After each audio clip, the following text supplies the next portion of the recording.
Hello everyone, this is Yusuf Sharif, currently working as Assistant Professor in SKIT, Jaipur. Well, the topic for today's discussion is speed control of induction motor drive. Now, torque equation of three-phase induction motor. In this topic, we are going to analyze the speed control of induction motor graphically using some mathematical expressions. So this is that mathematical expression that we'll be using throughout this discussion to analyze the speed control of an induction motor. Well, this equation is nothing but the torque equation of a three-phase induction motor. Though this equation looks a bit complicated, it is a bit easy to derive actually. If you look at this circuit over here, this is nothing but the rotor side of equivalent circuit of three-phase induction motor. This is nothing but the rotor resistance R2 dash by S, and this is nothing but the current that is entering over here. So the power that is been absorbed over here is I square into R2 dash by S. Okay, so that is equated to my mechanical power, that is nothing but the torque into omega. Pulling torque aside, so this is the expression that we'll be having over here. So this entire term is nothing but my I square term over here. Okay, well, this is the exact torque equation. Okay, next, for the sake of for the ease of calculation and for the ease of analysis, we'll be going for some approximations. Those approximations are VTH will be equated to V1, RTH will be equated to 0, and XTH will be taken as 0. This V1 is nothing but the input given to the stator of an three-phase induction motor. After using these approximations, the torque equation turns out to be like this, where RTH is equated to 0 and XTH is equated to 0. So this is the approximated torque equation we'll be using in the coming presentation. Okay, torque speed characteristic of an induction motor. So as I told you, okay, graphically we'll be analyzing the speed control of an induction motor. So here we need to have a clear-cut idea about the torque speed characteristics of an induction motor. When I say that it is an induction motor, the operating range of slip is between 0 and 1. Okay, again, this operation is divided in two parts. One is at low slip region and the next one is your high slip region. When I say that at low slip, I mean the lower value of slip in the range of 0 and 1. Okay, if we look at this thing over here, this is nothing but my R2 dash by S, and this is nothing but my X2 dash. When I say that slip is very low, this entire term becomes very large when compared to my X2 dash. Hence, going back to this equation again, now at low slip region, R2 dash by S is very large when compared to my X2 dash. So hence this X2 dash is approximated to 0. And this is the final torque equation that will be left out with in case of a low slip region. The interesting thing that has to be noted here is the operating torque is directly proportional to the slip. This is the thing that will be noting here. Okay? Next, coming to the high slip region. Similar thing that you have discussed over here. Similarly, as we have discussed in low slip region, R2 dash by S, as the slip is very large, so this R2 dash by S will be smaller when compared to my X2 dash. Again, using this approximation in this entire in this expression over here, as I told you to that, as the slip is very large, this entire thing will be very small. Hence, this will be approximated to 0, and the final torque equation that we'll be getting is this expression. Unlike the previous case, the thing that we'll be observing over here is the torque is inversely proportional to slip over here. Unlike the previous case where torque was directly proportional to slip. Okay, now using these two conditions, we'll be plotting the torque speed characteristics of an three-phase induction motor. Okay. So these are the torque speed characteristics of an induction motor. I'll tell you how to plot this torque speed characteristics. Well, the y-axis is nothing but your torque and x-axis is nothing but your speed over here. Okay, initially the speed is 0.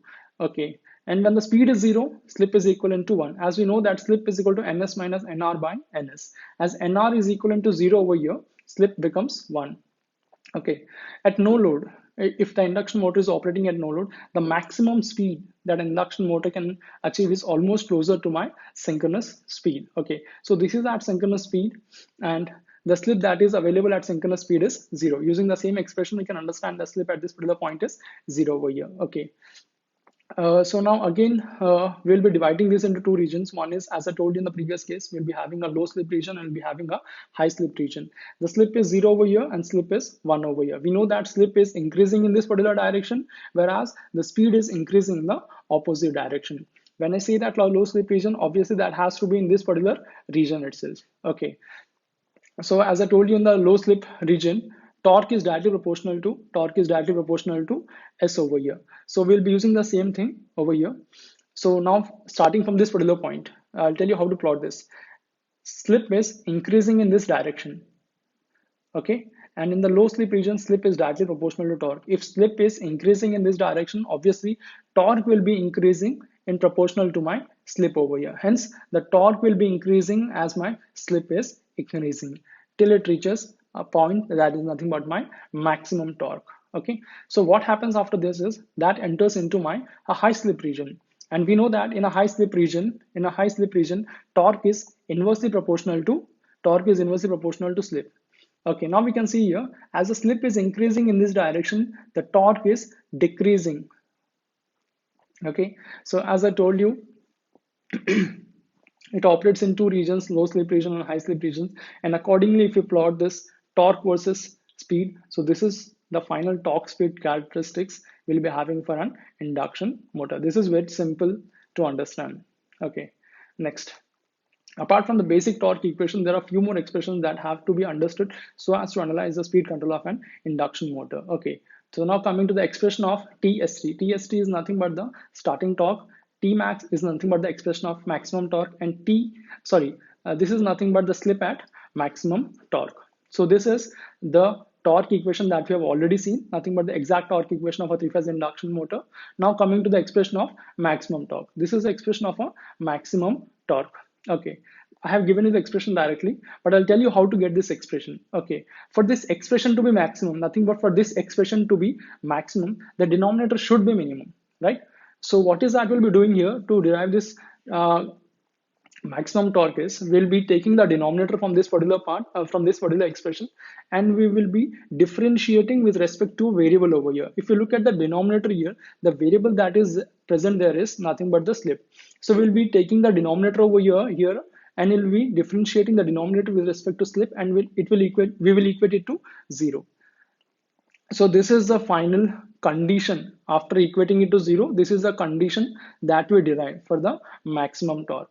And just plugging in this condition into this exact torque equation and doing some mathematical simplification. So this is the final torque equation that you'll be having. That is nothing but the maximum torque expression. Okay, next coming to my slip at maximum torque. We have seen that this is the condition R2 dash by S equal to under root. This is nothing but the condition for maximum torque. So if I'm substituting this condition here, I'll be getting the maximum torque. So it's a bit obvious that the slip that is available at this particular point is nothing but the slip at maximum torque. If I'm pulling a slip aside, so that becomes R2 dash by under root RTH square plus XTH plus X2 dash whole square. So this is nothing but the slip at maximum torque.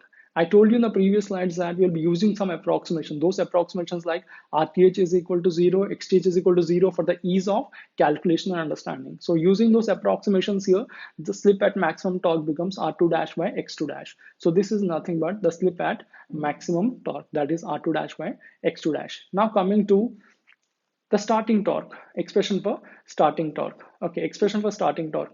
When I say at the time of starting, the value of slip is 1. The value of slip is 1. So when the value of slip is 1, so R2 dash by S will be very small when compared to my X2 dash. R2 dash by S will be very small when compared to my X2 dash, because that is operating at a slip that is 1, and that is a very high value of slip. So in that case, R2 dash by S will be approximated to 0. And now coming to this over here, we have R2 dash by S. So we'll be substituting the value of S at the time of starting, that is nothing but 1. So finally, this is the expression for starting torque. This is the expression for maximum torque, and this is nothing but the slip at maximum torque. So these four expressions, nothing but the exact torque equation, the maximum torque expression, the slip at maximum torque, and the starting torque expression. So these are the four equations that are necessary to understand the speed control of an induction motor. Okay, now moving forward, now coming to the point, speed control of an induction motor. So what is it? This is nothing but my NR, nothing but speed of rotor, nothing but speed of induction motor is equal to NS into 1 minus N. We'll get this expression for NS minus NR is equal to slip. If you are pulling NR aside, so this is the expression that we have here. And we know that NS is equal to 120 F by P, a popular expression that everyone knows, that is 120 F by P into 1 minus S. So the thing that we can observe here is F is a variable, P is a variable, S is a variable over here.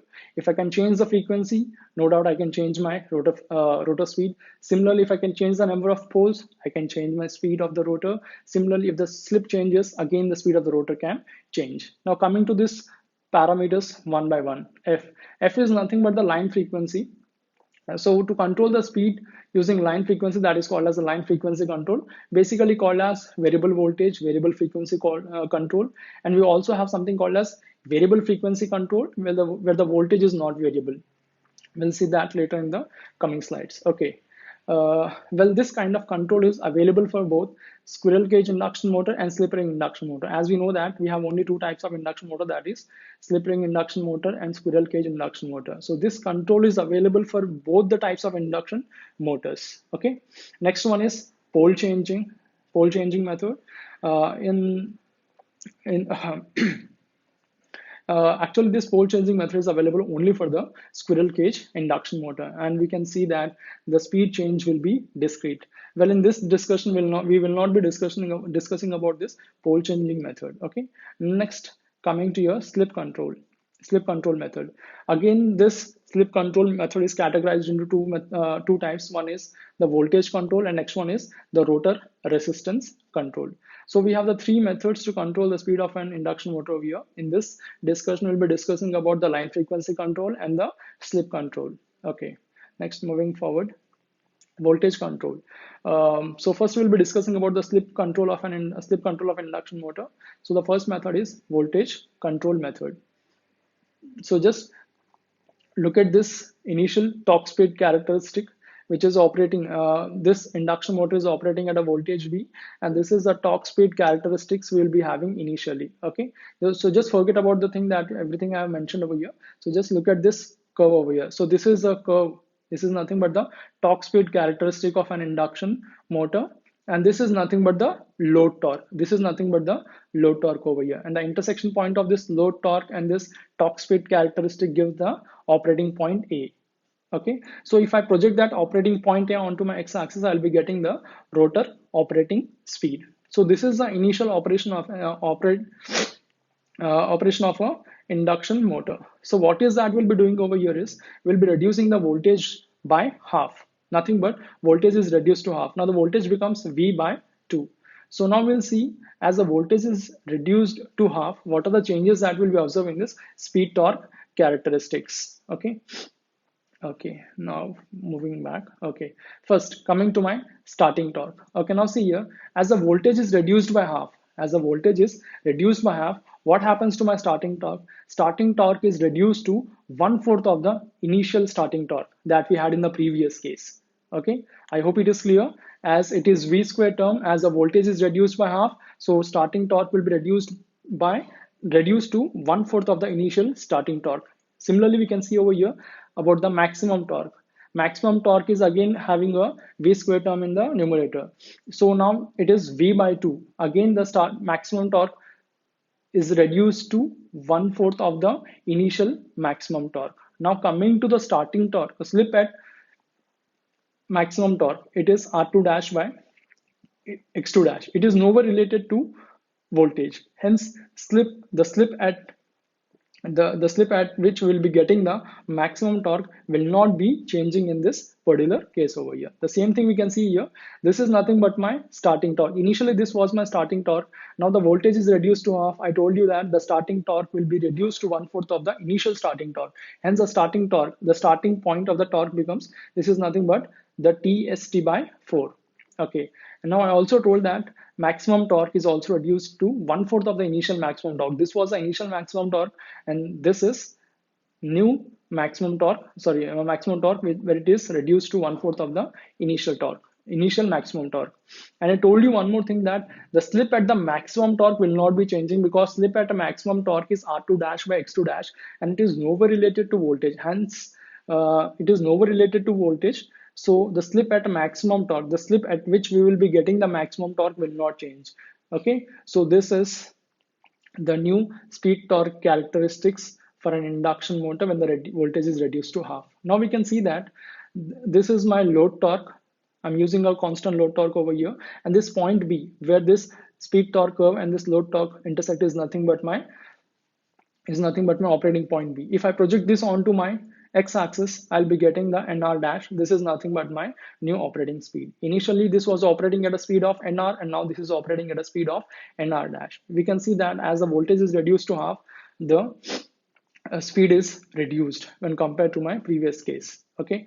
So the thing that we need to observe over here is slip at NR dash. Slip at NR dash is large when compared to my slip at NR. Slip at NR. So what is the limitation with this? So what is the limitation with this method is, as the voltage is reduced to half, as the voltage is, sorry, as the voltage is reduced to half, no doubt my machine is able to meet my load requirements, and it is able to meet the load torque requirements. The problem here is, as we know that rotor copper loss is equal to S times PG.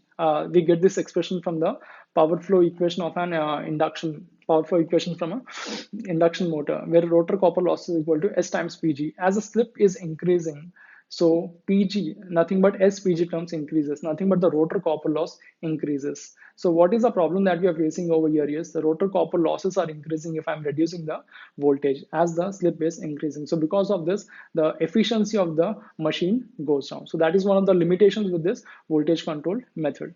Now going to the rotor resistance control.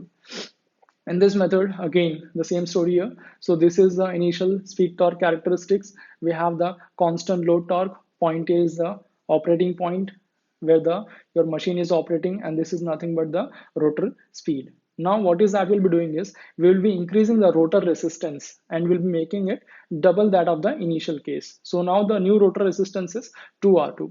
Now we'll see how this characteristics are going to change. Okay, now again going to my starting torque. Starting torque is directly related to R2 dash. If R2 dash is doubled, so starting torque will be doubled. Okay. Now going to my maximum torque. We can see that maximum torque is nowhere related to my R2 dash. Hence, the maximum torque is not going to change over here.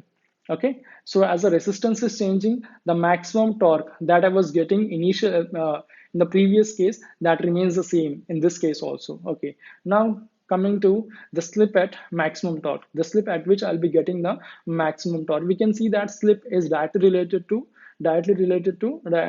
proportional to my R2 dash. As R2 dash is double, the slip at which I'll be getting the maximum torque will also double. That we can observe over here. As I told you that the starting torque will be double. So we can see that this is the initial starting torque. So this is the starting torque initially. As the rotor resistance is double, now this becomes the new starting torque. That is 2 times my initial starting torque. Okay. As I told you that there will be no change in the maximum torque. Hence the maximum torque remains the same. Okay, now coming to the slip at maximum torque. This is the slip at which I'm getting the maximum torque. As I told you that slip at maximum torque is equal to R2 dash by X2 dash. As it is double, so obviously this slip will also double. So this is the new slip at which I'll be getting the maximum torque. Hence, okay, now coming to this operating point. As we can see that this is intersecting my load torque at this point B. So this becomes my new operating point B. So if I'm projecting this on the x-axis, so this becomes my new rotor speed. So we can see that NR dash is less than NR. So if I'm increasing the resistance over here, so my motor will be operating at a speed less than the initial operating speed over here. Again, we can see that the slip at NR dash will be greater than slip at NR. The same problem that we have discussed in the previous case is valid over here also. As the slip is increasing, so rotor copper loss, nothing but S times PG will also increase. As the rotor copper loss are increasing, the efficiency of the machine will go down. Okay. Now, coming to line frequency control. Okay. Before this, we'll discuss one point about DC machines over here. There's something called a base speed, above base speed, and below base speed. In DC machines, to control the speed of a DC machine, above base speed, we go for field control. And if you want to control the speed of a DC machine, below base speed, we go for armature control. The similar sort of analysis also, a similar sort of analysis we have here. There's something called as the synchronous speed. This is taken as a base speed over here. There's something called, if you want to take the speed of an induction motor above synchronous speed, nothing but super synchronous speed, that is nothing but the above base speed. And if you want to take the speed of the induction motor below synchronous speed, if you want to control the speed of an induction motor below synchronous speed, that is nothing but the below base speed operation. Okay. So the thing that we'll be discussing in this today's topic here is variable voltage, variable frequency control. Here, if so let me tell you what is the thing that we'll be doing over here. Here is, we'll be controlling the line frequency of a nothing but the input frequency of the machine has to be controlled over here. Okay. So for suppose if my rated frequency is 50 hertz, so I will be changing my frequency. Sorry, I will be varying my frequency less than 50 hertz. Nothing but my frequency can be varied. Can go below 50 hertz but not more than 50 hertz. So that is what we'll be doing in this variable voltage, variable frequency control. And this is a popular expression. We know that voltage is directly proportional to F over here, and if V is directly proportional to F, V by is kept constant. Okay, now coming to this particular part, that is nothing but super synchronous speed, above base speed. Here again, unlike the previous case, here we have variable voltage, variable frequency control, but here we will not be having variable voltage, we'll be having only a variable frequency control here. And as I told you that this is nothing but a super synchronous speed over here. So here the frequency will be varied above the rated speed. So the frequency will be going above the rated speed over here. Okay, and this voltage is maintained constant. This voltage is maintained constant over here, and that is nothing but the rated voltage. We cannot increase the voltage above the rated voltage because there are some limitations. Because the limitations such insulation can break down. Insulation, because of some insulation problems, we cannot increase the voltage above the rated value over here. So V by F will not be constant, unlike my previous case. Unlike my previous case where we have variable voltage, variable frequency control. Okay, so in this next slide, we'll be discussing about this below base speed control. Okay. Okay. Now coming to the speed control below base speed, nothing but variable frequency, variable voltage, variable frequency control.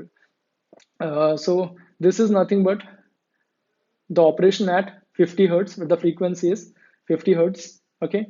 So what is that we'll be doing here is we'll be reducing the frequency to half. Nothing but frequency will be made 25 hertz, and we'll see how the torque speed characteristics are going to change. Okay. So let's talk about the synchronous speed. For suppose initially my synchronous speed was 1500. Now as the frequency is reduced to half, what will happen to my new synchronous speed? Synchronous speed will go to 750. Okay, so initially the speed was 1500. Now the synchronous speed is 750. Okay. Here in this variable voltage, variable frequency control, V is directly proportional to F. Okay, so this is the starting torque expression. 1 by omega Sm V1 square divided by this. Okay, as I told you that V is directly proportional to F, so the starting torque omega Sm is directly proportional to F over here. V square is proportional to F, and x2 dash is also proportional to F. So what is that we'll be having over here is, after simplification, the starting torque is inversely proportional to frequency. So what happens over here is, if the frequency is reduced to half. So if the frequency is reduced to half, starting torque increases by 2 times. Okay. Now coming to the maximum torque, as we can see that omega Sm is directly proportional to frequency, V square is proportional to frequency, and x2 dash is also proportional to frequency. But we can see that the maximum torque is constant over here. So there will not be any change in the maximum torque over here, but whereas the starting torque will be made doubled over here. Okay. So now the slip at maximum torque. Okay, so what about the slip at maximum torque? We know that slip at maximum torque is equal to R2 dash by X2 dash. Okay, so the slip at maximum torque is inversely proportional to X, and X is directly proportional to F. So the slip at maximum torque is inversely proportional to slip over here. Okay, so obviously if frequency is reduced to half, the slip will be doubled over here. Okay, so this is the new torque speed characteristics we'll be having for the frequency of 25 hertz. Okay, so this is similarly that you have discussed in the previous cases. So this is nothing but my constant load torque. This point A is nothing but my operating point projected on x-axis gives nr1. This is nothing but the operating speed of my rotor. Now, as the frequency is reduced to half, this is my new operating point. If projected on the x-axis, nr2 is my new operating speed. We can see that the speed is reduced over here when compared to my previous case. Okay. So this is how the speed of an induction motor can. So this is how the speed of an induction motor can be controlled using variable voltage, variable frequency control. Okay, so one important point that has to be noted from this variable voltage, variable frequency control is in case of variable voltage, variable frequency control for constant load torque, slip speed is always constant. What do I mean by slip speed is S times ns is nothing but that is always constant, and this is only applicable for constant load torque. Only for constant load torque, slip speed is constant. If you look at these two cases, here the load torque is constant over here. If I calculate the slip speed over here, that is nothing but S times ns. S times ns will be equivalent to S times ns in this case also. Okay. So this was about the speed control of induction motor using variable voltage, variable frequency control. I hope you had got some basic idea about the speed control of an induction motor. Thank you.